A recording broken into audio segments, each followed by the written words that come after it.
గ్రూప్స్కు prepare అయ్యేటువంటి అభ్యర్థుల కోసం టీశాట్ నుంచి ఒక సరికొత్త ప్రోగ్రామ్ను ప్రొవైడ్ చేయడం జరిగిందండి. మరి దీనిలోనే భాగంగా గ్రూప్ 1 ప్రిలిమ్స్, అదేవిధంగా గ్రూప్ 2 పాయింట్ ఆఫ్లో కానీ, గ్రూప్ 3 పాయింట్ ఆఫ్లో కానీ ప్రిపేర్ అయ్యేటువంటి ఆస్పిరెంట్కు టీశాట్ ద్వారా ఇది ఒక మంచి సద్వినియోగ కార్యక్రమం అండి. దీన్ని వాడుకోండి. మరి ఇందులో భాగంగానే మనం ఎకానమీ పైన ఎలాంటి ప్రశ్నలు, ఎలాంటి వాటికి సంబంధించినటువంటి సమాధానాలు ఏ విధంగా తీసుకోవడం జరుగుతుంది, ప్రశ్నపత్రాల సరళిని ఏ విధంగా మనం మెన్షన్ చేయడం జరుగుతుంది, గతంలో ఉన్నటువంటి ప్రశ్నపత్రాల సరళికి ఇప్పుడున్నటువంటి ప్రశ్నపత్రాల సరళికి ఇక్కడ వేరియేషన్ చూసుకుంటూ మనం ఇక్కడ విశ్లేషణ చేద్దామండి. రైట్, దీనిలో భాగంగానే మన క్వశ్చన్లకు వెళ్ళిపోదామండి. మరి ఇక్కడ మొదటి ప్రణాళిక వృద్ధి రేటు లక్ష్యం ఎంత? మొదటి ప్రణాళిక యొక్క వృద్ధి రేటు లక్ష్యం అండి. ఫస్ట్ ప్లాన్ యొక్క వృద్ధి రేటు లక్ష్యం ఎంత అని అడిగిందండి. Option A 5.6, option B 2.1, option C 4.9, option D 6.6% అండి. మరి ఇక్కడ ఒక్కసారి చూద్దామండి. మొదటి ప్రణాళిక అండి 1951 నుంచి 1956 మధ్య కాలంలో తీసుకోవడం జరిగిందండి. అప్పటి ప్రధాని లేదా అప్పటి ప్రణాళిక చైర్మన్ ఎవరంటే జవహర్లాల్ నెహ్రూ, అప్పటి డిప్యూటీ చైర్మన్ గుర్జారీలాల్ నందా కాలంలో ప్రణాళిక యొక్క వృద్ధి రేటు లక్ష్యాన్ని ఎంత తీసుకోవడం జరిగిందంటే ఇక్కడ 2.1గా తీసుకోవడం జరిగిందండి. 2.1%. రీచ్ అయింది ఎంత అంటే 3.6%. మరి అదేవిధంగా for capital income growth rate ఎంత సాధించిందంటే 1.8%ను సాధించడం జరిగిందండి. నెక్స్ట్ అదేవిధంగా నెక్స్ట్ క్వశ్చన్ తీసుకున్నట్లయితే ఏ ప్రణాళిక నుండి భారత్లో ఇక్కడ సూచనాత్మక ప్రణాళిక విధానాన్ని అమల్లోకి తీసుకురావడం జరిగిందండి. ఏ ప్రణాళిక నుండి అండి? ఇక్కడ చూద్దామండి. ఇక్కడ 9th ప్లాను, అదేవిధంగా 2nd ప్లాను, అదేవిధంగా 6th ప్లాను, 8th ప్లాను, 4 ఆప్షన్లు మనకు కనబడుతున్నాయండి. 9th ప్లాన్ యొక్క పీరియడ్ వచ్చేసి 1997 టు 2002 అండి. 1997 టు 2002లో ఇక్కడ ఒక్కసారి చూసుకున్నట్లయితే మనకు సూచనాత్మక ప్రణాళిక విధానం అనేది అప్పటికే అమలైపోయిందండి. అంటే ఇక్కడ అప్పటికే అమలైపోయింది కాబట్టి ఈ ప్రణాళికలోకి లెక్కలోకి రాదండి. తర్వాత 2nd ప్లాన్లో మనకు సూచనాత్మక ప్రణాళిక విధానం లేదండి, నిర్దేశాత్మక ప్రణాళిక విధానం అమల్లో ఉందండి. మరి అదేవిధంగా 6వ ప్లాన్లో కూడా నిర్దేశాత్మక ప్రణాళిక విధానమే అమల్లో ఉందండి.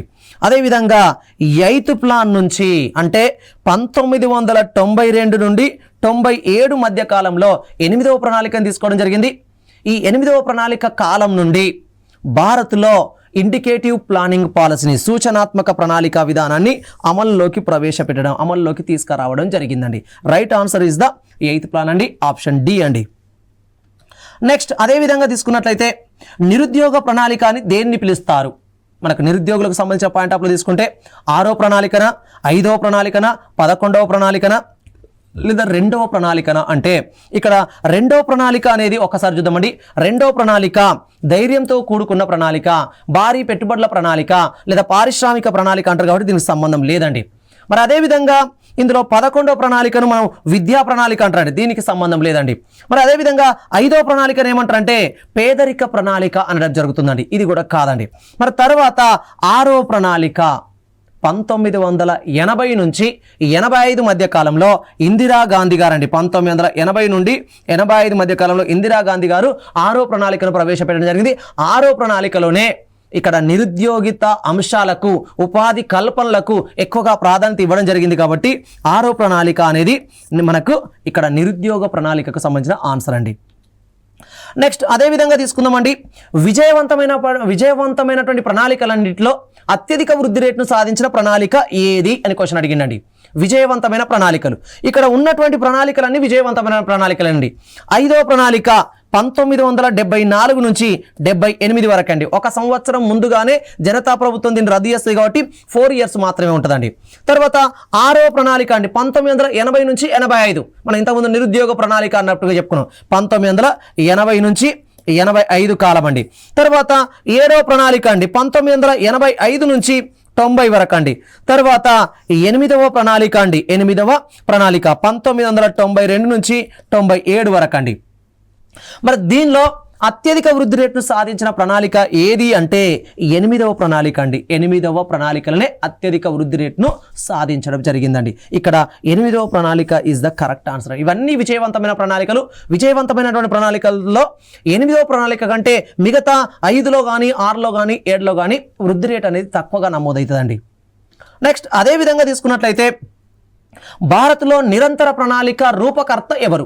భారత్లో నిరంతర ప్రణాళికను ఎవరు రూపొందించాలనే పాయింట్ ఆఫ్లో అడిగితే నెంబర్ 1 గున్నార్ మిర్దాల్ ఆప్షన్ ఏ కింద, ఆప్షన్ బి కింద లకడావాలా, ఆప్షన్ సి కింద మొరార్జీ దేశాయ్, ఆప్షన్ డి కింద మహల్ నోబిస్ అండి.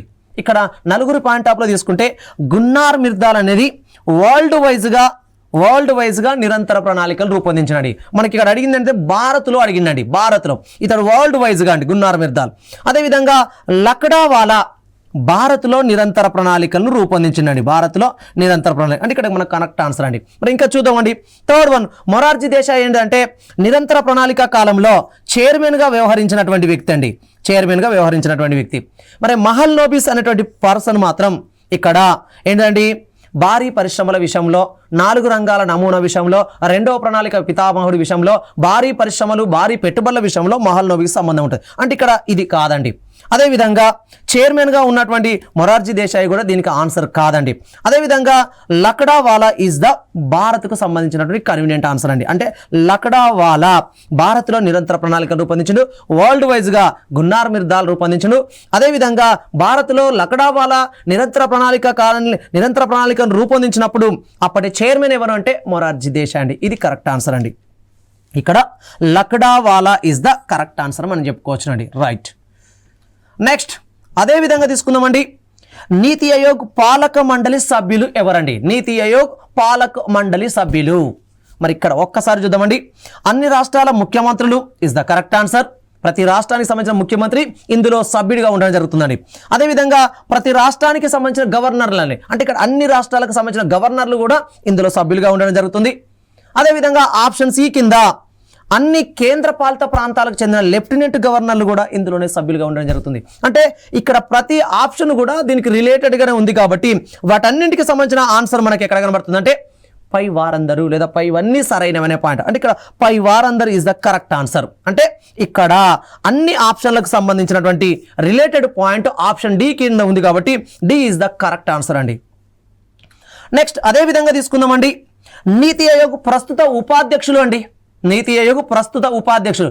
నీతి ఆయోగ్ ప్రజెంట్ డిప్యూటీ చైర్మన్ అండి. ఎవరండి?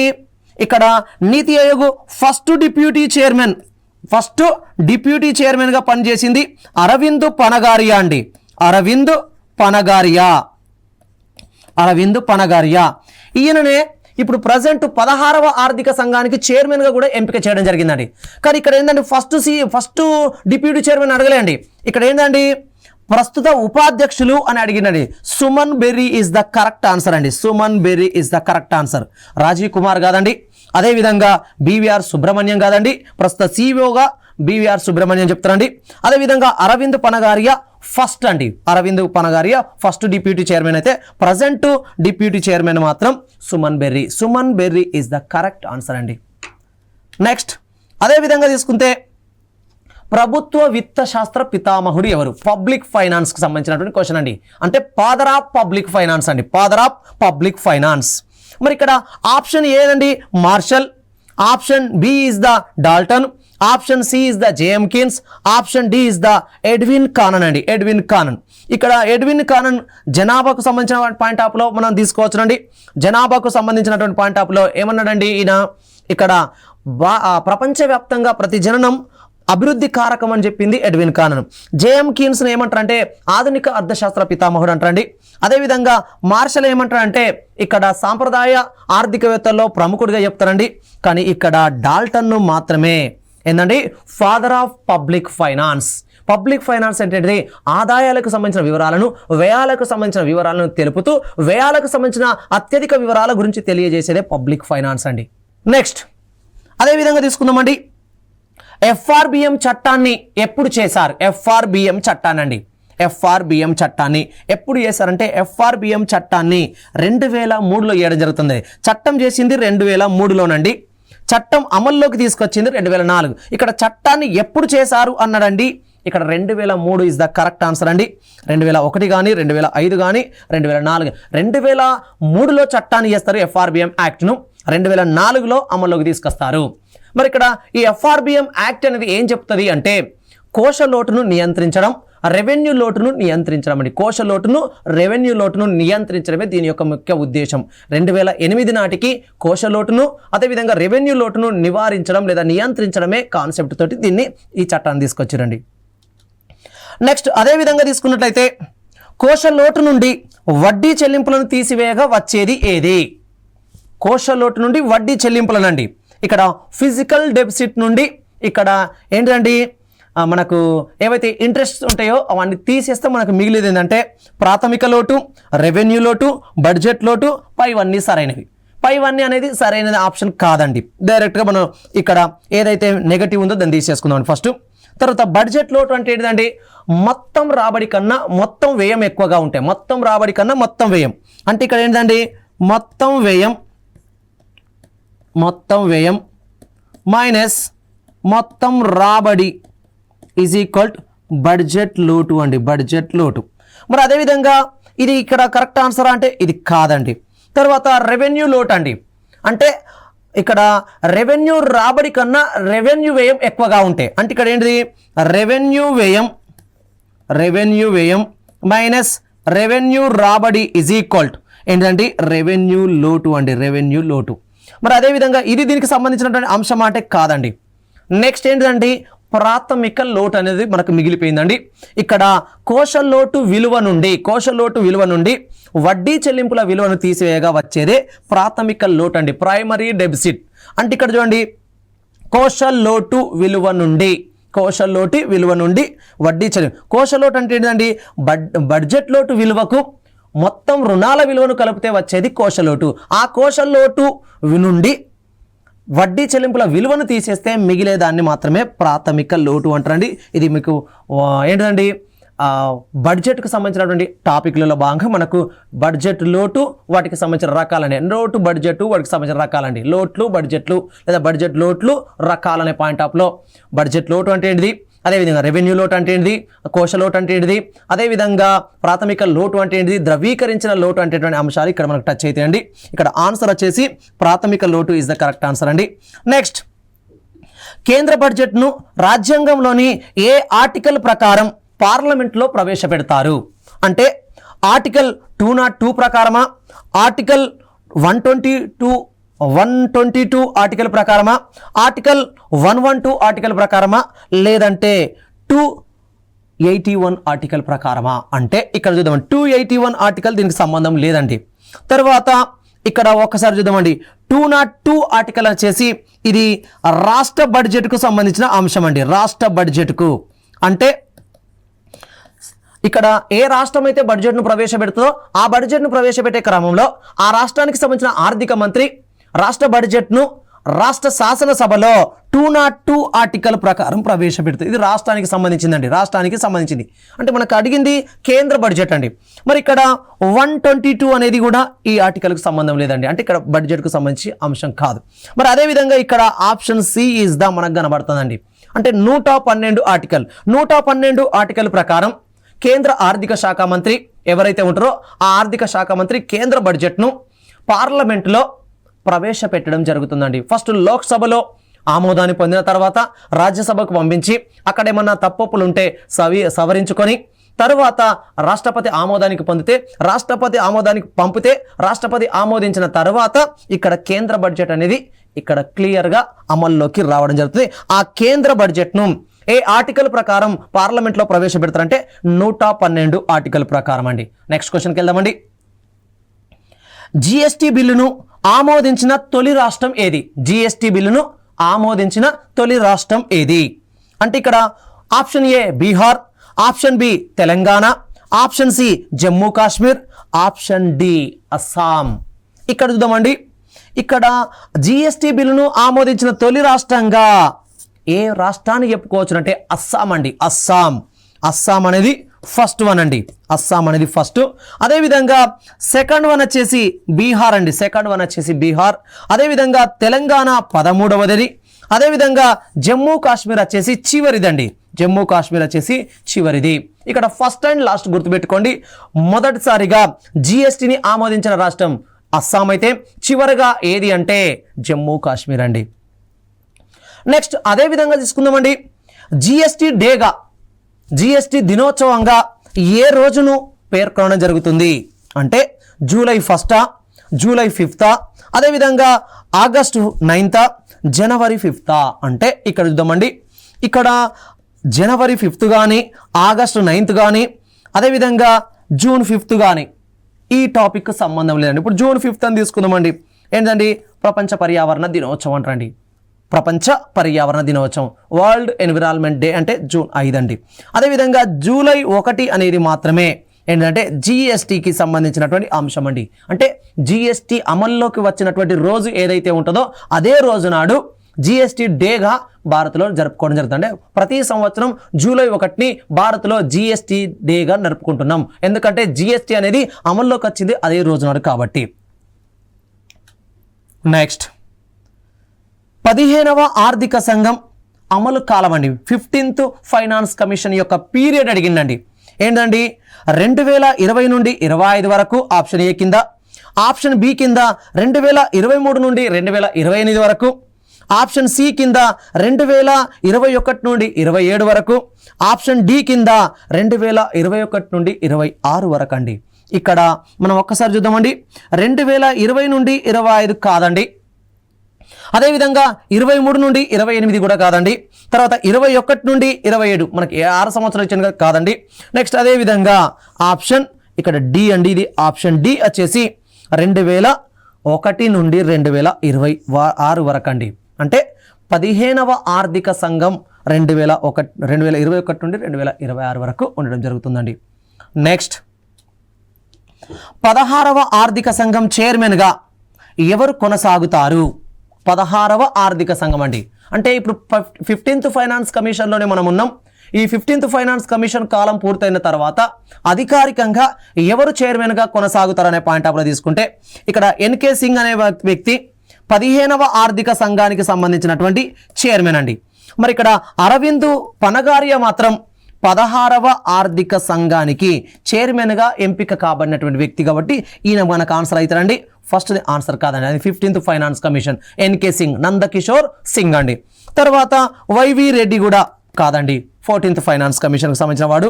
అదేవిధంగా మన్మోహన్ సింగ్ అనేది మనకు మాజీ ప్రధానమంత్రిగా, మాజీ ఫైనాన్స్ మినిస్టర్గా పనిచేసినటువంటి వ్యక్తి, ఈయన కూడా కాదండి. ఇక్కడ 16వ ఆర్థిక సంఘం అన్నాడు కాబట్టి 16వ ఆర్థిక సంఘానికి సంబంధించినటువంటి చైర్మన్గా ఎవరిని పేర్కొంటారంటే Arvind Panagariya is the correct answer అండి, అరవింద్ పనగారియా. నెక్స్ట్ అదేవిధంగా తీసుకుందామండి, భారత్లో ఆదాయ పన్నును మొట్టమొదటిసారిగా బెంగాల్లో ఏ సంవత్సరంలో ప్రవేశపెట్టడం జరిగింది, ఏ సంవత్సరంలో విధించడం జరిగింది అనే పాయింట్ ఆఫ్లో క్వశ్చన్ ఉందండి.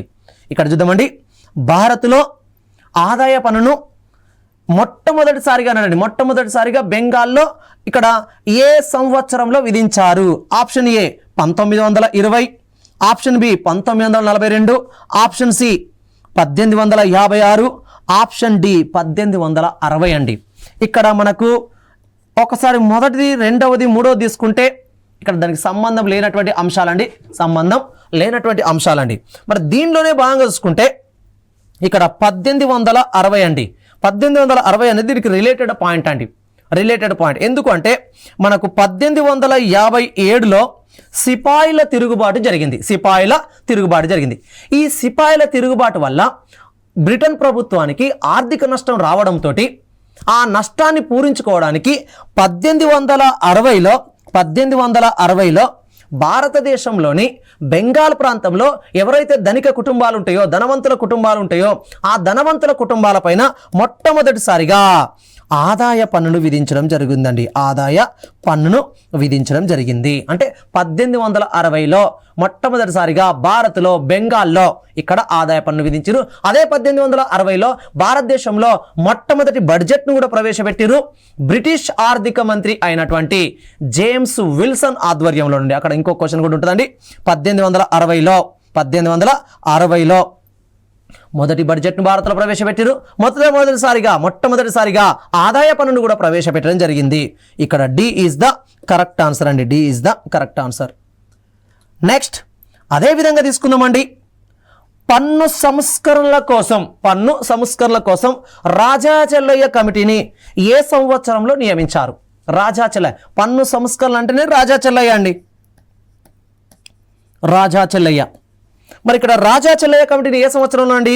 1901, 1971, అదేవిధంగా 2001, 1991 అండి.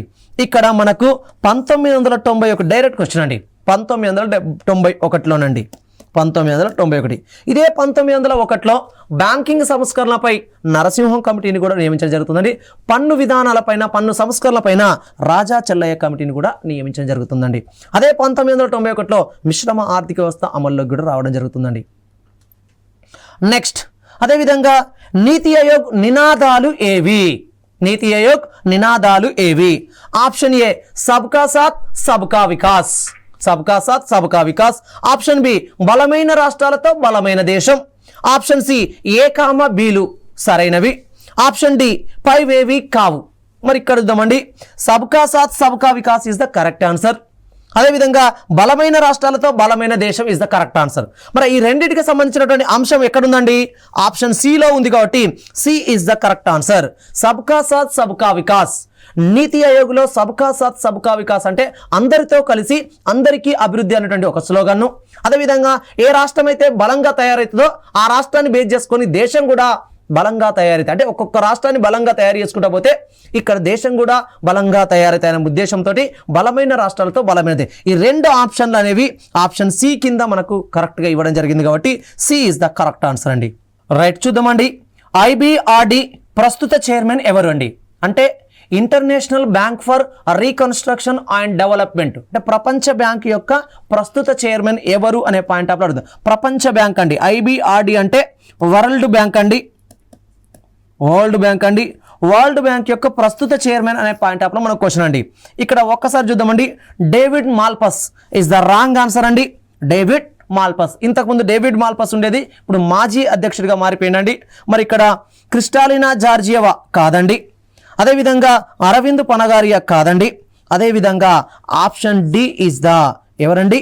అజయ్ బంగా అండి. అజయ్ బంగాను ఈ మధ్య కాలంలో లేటెస్ట్గా IBRD ప్రధాన చైర్మన్గా ఎంపిక చేసుకోవడం జరిగిందండి.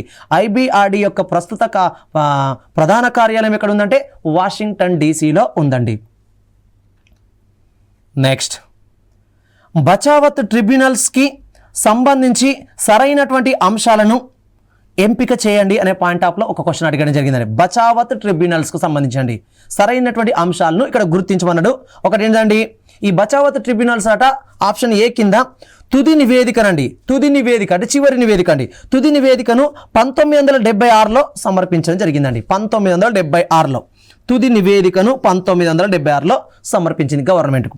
అదేవిధంగా కృష్ణా బేసిన్లో మిగులు జలాల విలువ ఏదైతే ఉంటుందో అది 70 TMCలు అని చెప్పిందండి. ఇక్కడ మిగులు జలాల విలువ 70 TMCలు అని చెప్పడం జరిగింది. అదేవిధంగా కృష్ణా బేసిన్లో గల మొత్తం జలాల విలువ అండి. మొత్తం జలాల విలువ 3578 TMCలు అని చెప్పడం జరిగిందండి. ఈ మూడు కరెక్టేనండి. ఈ మూడు కూడా మనకి ఎందులో కనబడుతున్నాయంటే ఆప్షన్ డి అని కరెక్ట్ అండి. ఇక్కడ మొదటిది కరెక్టేనండి. ఏంటండి, తుది నివేదికను ఇక్కడ బచావత్ కమిటీ వచ్చేసి 1976లో ప్రభుత్వానికి సమర్పిస్తే ఆ నివేదికలో ఏ అంశాలు చెప్పిందంటే ఇక్కడ మిగులు జలాలు కృష్ణా బేసిన్లో మిగులు జలాల విలువ 70 TMCలని, మొత్తం జలాల విలువ వచ్చేసి 3578 TMCలు అని పేర్కొంది. ఇదే అంశానికి సంబంధించిన రిపోర్ట్ను ఇక్కడ 76లో ఇచ్చింది. ఇవన్నీ కూడా కరెక్ట్ ఆన్సర్ అండి. అంటే ఇక్కడ option D is the correct answer అండి. నెక్స్ట్ అదేవిధంగా తీసుకుందామండి. వశిష్ఠ భార్గవ్ కమిటీని ఇక్కడ ఏ విషయంలో భాగంగా నియమించడం జరిగిందండి? ఏ విషయంలో అంటే ఏ టాపిక్కు సంబంధించి వశిష్ఠ భార్గవ కమిటీని నియమించడం జరిగింది? 5 సూత్రాల పథకానికి సంబంధించి నియమించడం జరిగిందా, లేదా 6 సూత్రాల పథకానికి సంబంధించి నియమించడం జరిగిందా, లేదా 8 సూత్రాల పథకానికి సంబంధించి నియమించబడిందా, లేదంటే అన్ని అంశాలకు సంబంధించి అంటే 5 సూత్రాలు 6 సూత్రాలు 8 సూత్రాలకు సంబంధించినటువంటి పాయింట్ ఆఫ్ లో ఈ కమిటీ నియమించడం జరిగిందంటే ఇక్కడ 8 సూత్రాల కోసం నియమించబడిన కమిటీ ఏది అంటే 8 సూత్రాల కోసం నియమించబడిన కమిటీ ఏదంటే వశిష్ఠ భార్గవ కమిటీ అండి. వశిష్ఠ భార్గవ కమిటీ.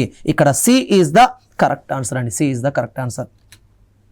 నెక్స్ట్ అదేవిధంగా నెక్స్ట్ క్వశ్చన్కి వెళ్దామండి. కృష్ణానది జలాల కోసం నియమించబడినటువంటి బచావత్ ట్రిబ్యునల్ తన తుది నివేదికను ఎప్పుడు సమర్పించడం జరిగింది గవర్నమెంట్కు అనే పాయింట్ ఆఫ్లో. అంటే ఇక్కడ మళ్ళీ కృష్ణానది జలాల విషయంలోనండి. ఇంతకుముందు 4 ఆప్షన్లలో మనకు టచ్ అయినటువంటి అంశం మళ్ళీ ఇక్కడ రిపీటెడ్ కనబడుతుందండి. ఇక్కడ ఏంటిదంటే ఆప్షన్ ఏ 1967 రాంగ్ ఆన్సర్ అండి. 1967 అనేది కాదండి. ఆప్షన్ బి 1971 రాంగ్ ఆన్సర్ అండి. అదేవిధంగా ఆప్షన్ సి 1989 రాంగ్ ఆన్సర్ అండి. మరి ఇక్కడ 1976 ఇస్ ద కరెక్ట్ ఆన్సర్ అండి. Option D is the correct answer అండి. ఆప్షన్ డి 1976లోనండి. ఓకేనా. నెక్స్ట్ జమీందారీ విధానాన్ని ఎవరు ప్రవేశపెట్టారు? జమీందారీ విధానాన్ని అంటే ఇక్కడ నిజాం ప్రభుత్వం కాలంలో కొన్ని భూముల పైన శిస్తులను వసూలు చేయడానికి ఒక పర్సన్ను అక్కడ జమీందారుగా నియమించేవాళ్ళు.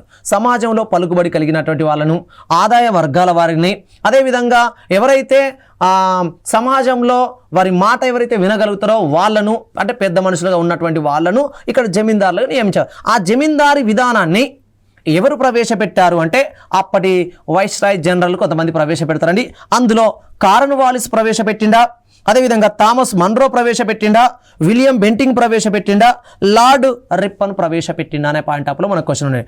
జమీందారీ విధానాన్ని ప్రవేశపెట్టింది ఏంటంటే థామస్ మన్రో కాదండి, అదేవిధంగా విలియం బెంటింగ్ కాదండి, అదేవిధంగా లార్డ్ రిప్పన్ కాదండి. మరి ఇక్కడ ఏంటండి, ఇక్కడ Cornwallis is the correct answer అండి.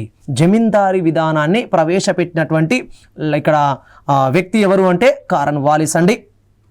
మరి ఇది థామస్ మన్రో ఏంటంటే రైత్వారీ విధానాన్ని ప్రవేశపెడతారండి. విలియం బెంటింగ్ వచ్చేసి మహల్వారీ విధానాన్ని ప్రవేశపెట్టడం జరుగుతుందండి. ఇస్రాయేల్లో భాగంగా గుర్రాల పోషణ కోసం ఏ జాగీర్ భూములను కేటాయించడం జరిగిందనే పాయింట్ ఆఫ్లో క్వశ్చన్ ఉందండి. ఏ జాగీర్ భూములను కేటాయించారు? ఇక్కడ గుర్రాల పోషణ అనే పాయింట్ ఆఫ్లో మనకు క్వశ్చన్ అడిగిందండి. గుర్రాల పోషణ. ఈ గుర్రాల పోషణ అనేది దేనికి సంబంధించిందంటే సైనిక పోషణకు సంబంధించినటువంటి క్వశ్చన్ అండి. సైనిక పోషణ అంటే ఇక్కడ గుర్రాలను పోషించాలంటే కొంత భూమి శిస్తు కావాలి, శిస్తు కావాలి, శిస్తు ద్వారా వచ్చినటువంటి అమౌంట్ కావాలి. ఆ అమౌంట్ కావాలంటే కొన్ని భూములను కేటాయిస్తారు. ఆ భూమి ద్వారా ఎంత ఆదాయం వస్తుందో ఆ ఆదాయాన్ని మొత్తం, శిస్తు రూపంలో వచ్చిన ఆదాయాన్ని మొత్తం ఇక్కడ గుర్రాల పోషణ కోసం వాడతారండి. దానిలో భాగంగానే ఏ జాగీర్ ద్వారా వచ్చినటువంటి శిస్తును ఈ గుర్రాల పోషణ కోసం వాడతారంటే ఫస్ట్ చూద్దామండి, జాట్ జాగీర్ అండి. జాట్ జాగీర్ అనేది మనకి ఇక్కడ సంబంధం లేదండి. అదేవిధంగా నెక్స్ట్ తనఖా జాగీర్ అండి. తనఖా జాగీర్ కూడా సంబంధం లేదండి. అదేవిధంగా తీసుకున్నట్టయితే మస్రుదీ జాగీర్ అనేది ఇది కూడా సంబంధం లేదండి. మరి ఇక్కడ గుర్రాల పోషణ కోసం లేదా సైనిక పోషణ కోసం ఏర్పాటు చేసినటువంటి భూమి శిస్తు విధానంలో ఒక అంశం ఏంటంటే పాయిగా జమియత్ జాగీర్ అండి. ఇక్కడ గుర్రాల పోషణ కోసం ఈ జాగీర్ కేటాయి. ఎందుకంటే ఈ భూములను ఎవరికైతే అప్పగించారో వాళ్ళే భూములపైన శిస్తును వసూలు చేసి గుర్రాలకు కావాల్సినటువంటి మెయింటెనెన్స్ మొత్తం వీళ్ళే జరపాలి. ఇక్కడ option B is the correct answer. ఈ క్లాస్లో కొన్ని క్వశ్చన్స్ మాట్లాడుకున్నాం. మరికొన్ని క్వశ్చన్స్ని మరుసటి క్లాస్లో మాట్లాడుకుందామండి.